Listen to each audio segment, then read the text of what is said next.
We all know Donald Trump loves to win. And lately, as much as some might not want to admit it, some things are going his way. Like earlier today when he announced that 3 American prisoners held in North Korea have been freed ahead of his summit with dictator Kim Jong-un. Nobody thought this was going to happen. And if it did, it would be years or decades, frankly. Nobody thought this was going to happen. And I appreciate Kim Jong-un doing this and allowing them to go. Trump said he plans to meet them when they arrive at 2 a.m. Despite the early hour, Trump has had plenty of other reasons to sleep a bit easier lately. Like yesterday, he closed the books on a campaign promise dumping the Iran nuclear deal. It is clear to me that we cannot prevent an Iranian nuclear bomb under the decaying and rotten structure of the current agreement. And last night's U.S. Senate primary in West Virginia played out in his favor, too, with voters rejecting Don Blankenship, former coal executive and ex-convict who touted himself as Trumpier than Trump, launched a racist attack against Senate Majority Leader Mitch McConnell's wife, but was up in the polls. Trump asked voters via tweet to dump Blankenship, too, and they listened. In fact, no Trump critic won a Republican primary yesterday. Trump was obviously pleased, tweeting this morning, "The Republican Party had a great night, tremendous voter energy and excitement, and all the candidates are those who have a great chance of winning in November." This, of course, comes as Trump's legal troubles pile up, the latest involving his lawyer and accusations of accepting money from a Russian oligarch with ties to Putin. Despite that, with things overseas and some at home seemingly looking up for Trump, is talk of his demise this November premature? Joining me are Heather Cox Richardson, Boston College historian. Nice to see you. Good to see you again. Lylah Alphonse, managing editor of U.S. News and World Report. Nice to see you too, Lylah. And Joe Malone, former state treasurer and Trump supporter. Good to see you, Joe. Let me start with you, Lylah. Despite the relentless drumbeat in papers like yours and papers across America of Mueller and collusion and this Russian oligarchs, is it possible that Trump and his allies could rise from the ashes in November? There's going to be a photo op tonight, for example, at 2 a.m. that is going to be epic, no? I think it depends what people decide to focus on. Personally, I've always thought that the legal issues are about business, not politics. They became political once Trump ran for office. But the urge to find out what's going on with his business dealings, that's been going on for probably close to a decade. So that's not new. But if people are focusing on America first, they might wonder what he's doing in North Korea. If people are focusing on the economy, job numbers look great. Things are looking up. 3.9% unemployment, right. Lowest in almost 20 years. So I think the people who are inclined to support him have a lot to cheer about. You know, Heather, in addition to the North Korea thing, which I think is going to be a really big deal, and I think most Democrats are going to praise him too, I mentioned this Blankenship thing. The guy was leading in the polls, really a disreputable character. Here's Blankenship himself and the guy who ultimately won that primary responding to Trump's actions. I think if there was any single factor based on the polling at different times, the debate and all the things I saw, it was probably more likely President Trump's, I don't know, lack of endorsement, I don't know what to call it, but don't vote for Don tweet. Mr. President, if you're watching right now, let me tell you, your tweet was huge. That's not nothing, is it? Yeah, I think you're looking at the wrong picture. What am I looking at wrong? I think you're looking at the chairs rather than the Titanic. Okay. We're in a major crisis in American history. The things like you're talking about North Korea, you got to remember that 2 of those people were taken on Donald Trump's watch. And the other thing you're underplaying here is the concept of Iran, pulling out of the Iran agreement being a victory for Trump. It's a victory for his campaign promise. But what those 2 things together do is they change American involvement in the world. We're going from our traditional old allies to a new set of allies looking like Israel and Saudi Arabia. Whether or not that'll play out before the 2018 election is unclear, but there's a lot of other things out there too. But can I stay on what you said, your first thing? Do you think there's one person in America who's going to wake up tomorrow morning and see that photo of the 3 men and say, well, 2 of them were taken on Trump's watch, so it's really not that big a deal? I don't know one. I don't think Nancy Pelosi is going to do that, or Chuck Schumer. Nobody's going to say those men shouldn't have been released, right, for sure. And you don't think they're going to celebrate Trump for bringing him back? I think that he has a huge problem in that he has taken so much credit for things he shouldn't take credit for. I don't think he's going to get credit for the things he should take credit for. And before you crow over here, Joe Malone, I'm sorry. But remember that the whole North Korea, what's going on with North Korea, is not simply the strengthening of Kim Jong-un, but also the fact that the reason he's able to come to the table is because we have not been supporting South Korea. So our entire focus is changing. And the question you're asking is, will it play out before 2018, 2020? Yeah.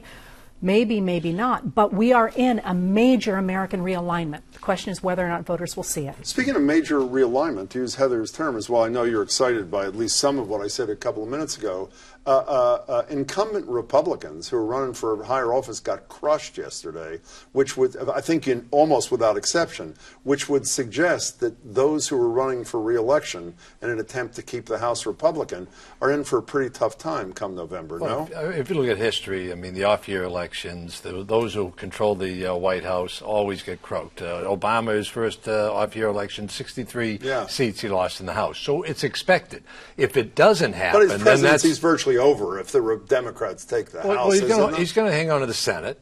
And so if it's split, that's happened before. But here's the key. If they judge this presidency on results as opposed to his decorum, which I give him an F on decorum, I give him an A on results, he has got a good chance of holding on to the House. But when you say A on results, hearkening back also to what Heather said, while he did honor a campaign pledge on Iran, which I think people like, almost 2-to-1 people wanted him to stay in the deal. They don't like the tax cuts. They didn't like the withdrawal from the Paris Climate Accords. They want background checks on weapons. He's on the wrong side of virtually every single issue that matters to most Americans. With all due respect, I disagree. They may not like the tax cuts. They like the economy. This economy is booming. Lowest unemployment rate for blacks, Hispanics. You cannot deny that. ISIS, the same way. That's a huge win. What happened with him walking away from the Iran deal? The Senate wasn't going to pass that. Even Schumer was against it. 63 to 29, people wanted him to stay in the deal. Yeah, wanted him to stay in the deal. They wanted him to stay in the deal. Now you watch what's going to happen. He's walking away for 60 days. Either they're going to rewrite that deal, or our allies are going to end up showing their true colors. Well, it's not a deal between the U.S. and Iran. There are other people involved, right, so it's exactly. not as simple as just rewriting. And our allies are going to gravitate toward us, which is going to be a validation. In there.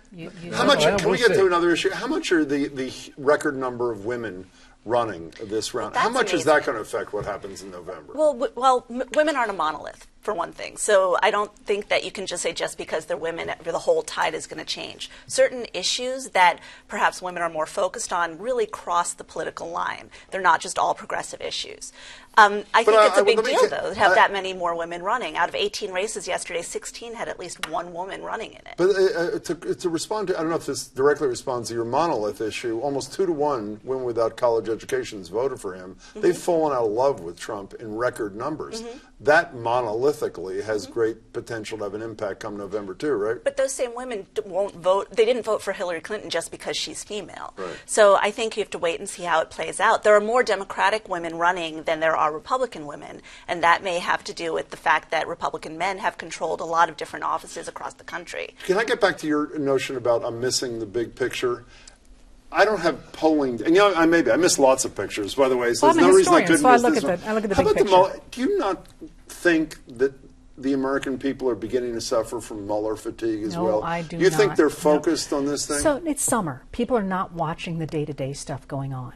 But the pieces that are in play with the Mueller investigation are huge, and they're juicy stories. They're stories that will get people's attention, and they're big. I mean, the news that dropped last night of the idea that oligarchs had actively paid money into an LLC that was associated with Michael Cohen, President Trump's fixer, and done so after inauguration. After inauguration, and with and it's all involved with Michael Avenatti, who is the most picturesque person to have on TV. Stormy Daniels' lawyer's going to win the Pulitzer Prize. Does this not work? Tell me, isn't Heather onto something here, despite what I said? This has got to worry you as a Trump supporter. Mueller's been at it for over a year. So what? So if he had something, it would have leaked out. Maybe that he's he doing had things something. meticulously and carefully. Maybe he doesn't have anything. Maybe all the collusion is not there. Then the next thing, stuff. It's there. Is it? What is it? Give me something, because they asked Democratic leaders who can't come up with something. What's the one thing that you think the public cares most about in this whole Russia-Trump thing? What I think people care about? I think they care that our country is fair. And when you've got people gaming the system, at the bottom or at the top, people don't like it. And this is a case of... So describe the gaming of the system. What are we talking about? Well, take a look. I'm sorry, we should probably stay on Trump. But the EPA. Oh, come on. What? What? I don't know. Give me some. What do you mean the EPA? There are people in small businesses who are saying, thank God, someone who got in there who's now going to liberate me from these Washington bureaucrats who've been strangling me. Well, you know what? Maybe this is a point where we'll see who wins on this one, because I look at it and I see corruption like I have never seen before. Well, I'll give you an example. You have 30 seconds. All this big news about Russia. The Podestas, all those people around Clinton, they did the same thing. Clinton was getting $500,000 to give a speech. Come on, that wasn't true. There were zero indictments there. There were no indictments because we're finding out that the DOJ and the FBI were all rigged. That's what's coming out. I am concerned about that rigged language. Do you believe in our system? You know what? I believe that a guy like John Conley, FBI, went to jail because he was part of a murder. So you believe don't trust the FBI. You don't believe in the FBI? I don't trust these guys who are they're texting back and forth and they're talking about we got to get this president. So can I wrap this up? Yeah. Trump is either going to rise from the ashes or he isn't. Heather, nice to see you. We'll resolve it next time. This was good. Great to see you, Nice to Lylah. see you, Double Jim. pleasure as always. Thank you.